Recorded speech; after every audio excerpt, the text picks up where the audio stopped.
Et Delilah, elle a cette capacité très grande de mentir, mais tellement bien. Vous savez que plus on ment, plus le mensonge est immense, et plus on croit que c'est vrai. Vous avez remarqué ça?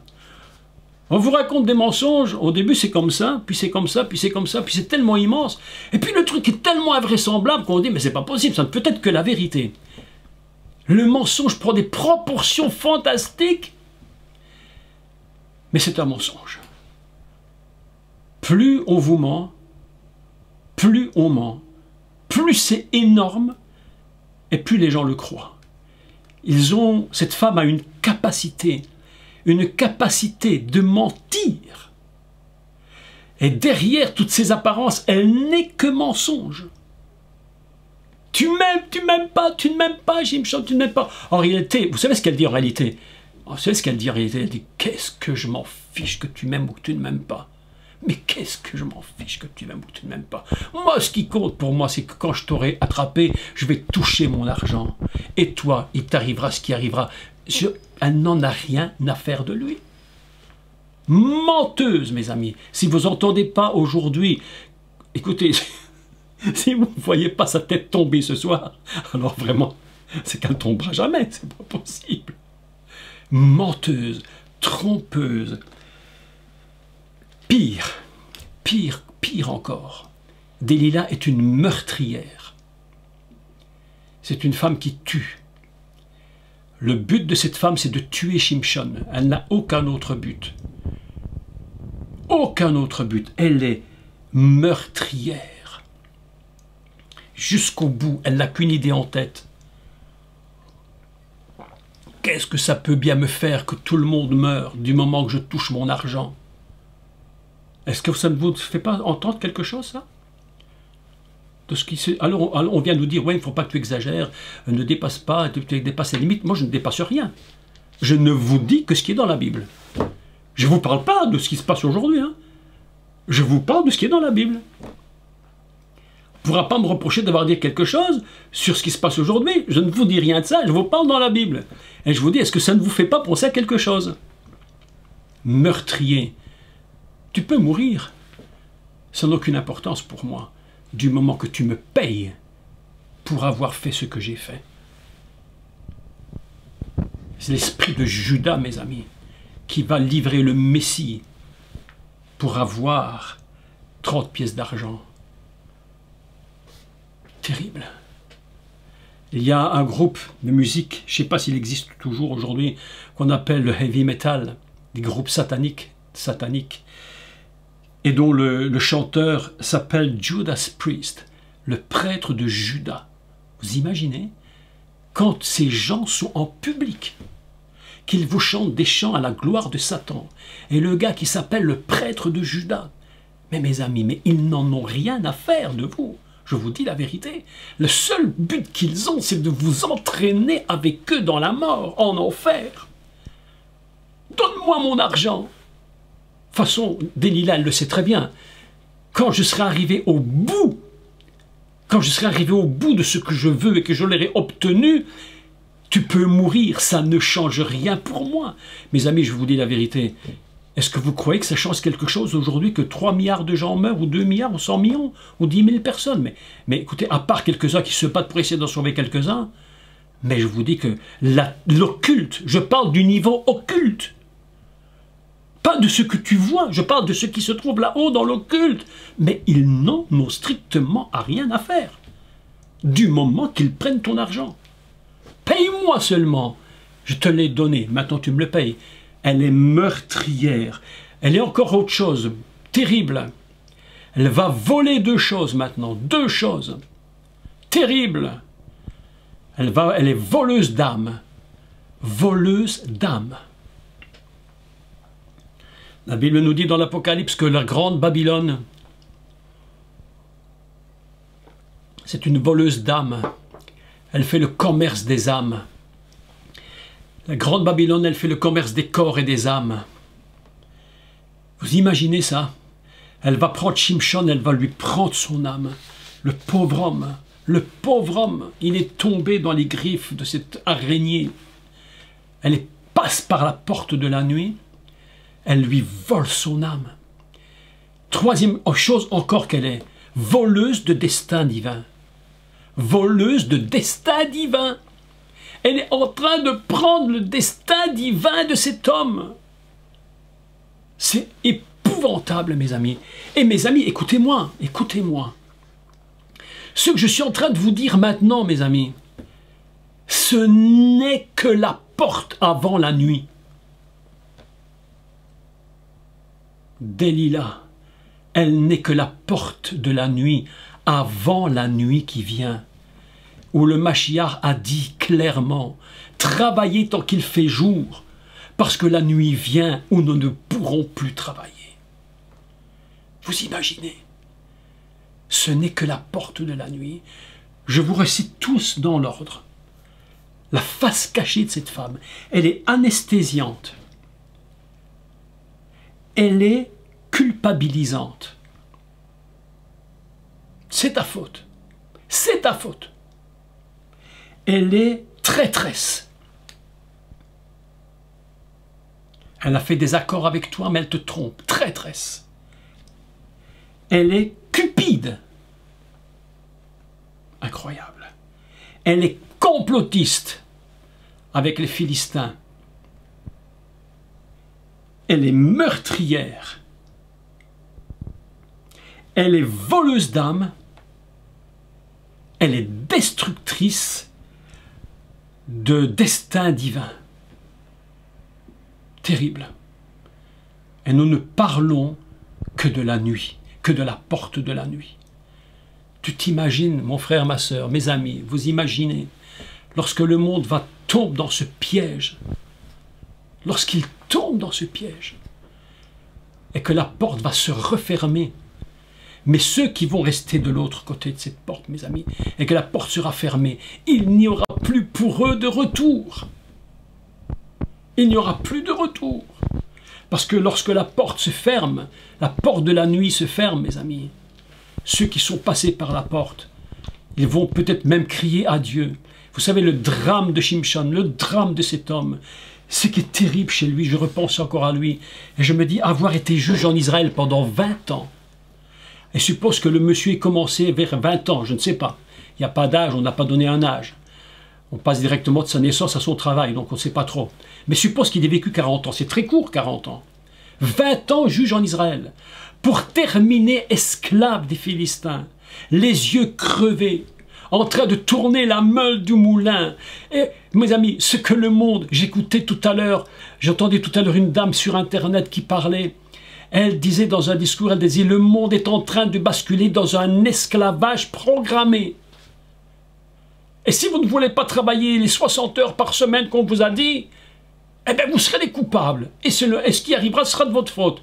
Culpabilisant en plus. Mes amis, on est en train de basculer, comme Shimshon, il tombe dans un système d'esclavage, dans un esclavage terrible. Et si tu ne fais pas ce qu'on te dit, et si tu n'acceptes pas tout ce qu'on te dit, demain, si le gouvernement décide de mettre 60 vaccins, il faudra en mettre 60, voilà, et puis tu n'as pas à discuter, tu fais ce qu'on te dit. Et puis si tu crèves, ce sera de ta faute en plus. Ah non, mes amis, écoutez, je vous dis ce soir, clair et net, moi je coupe la tête de cette femme. Le Seigneur m'a dit, l'autre jour dans la vision, coupe-lui la tête. Il m'a dit, coupe-lui la tête. Moi, ce soir, je me lève, je lui coupe la tête. Je ne veux pas que l'Église, et surtout vous, mes amis, qui êtes avec moi depuis tant d'années, vous fassiez prendre au piège par ça. Prudence, prudence. Faites attention à la manière de ce que vous écoutez. Discernez, demandez toujours à l'Esprit de Dieu, s'il te plaît, révèle-moi ce qui se cache derrière. Et le pauvre Shimshon, le soleil, mes amis, s'est éteint. Dieu, il se tourne vers l'Éternel. Oh là là là là là là là là, c'est terrible. Mes amis, le texte est trop dramatique. Mes amis, c'est tellement dramatique. Laissez-moi vous lire la fin parce que aujourd'hui, je veux absolument terminer. Laissez-moi prendre du temps pour terminer. Écoutez, la fin de Shimshon est terrible, terrible. Verset 22, chapitre 16. Cependant, ses cheveux commençaient à croître, donc à repousser, depuis qu'il avait été rasé. Vous imaginez, terrible, terrible. Or les princes, hein, pas le petit peuple, hein, les princes, les têtes,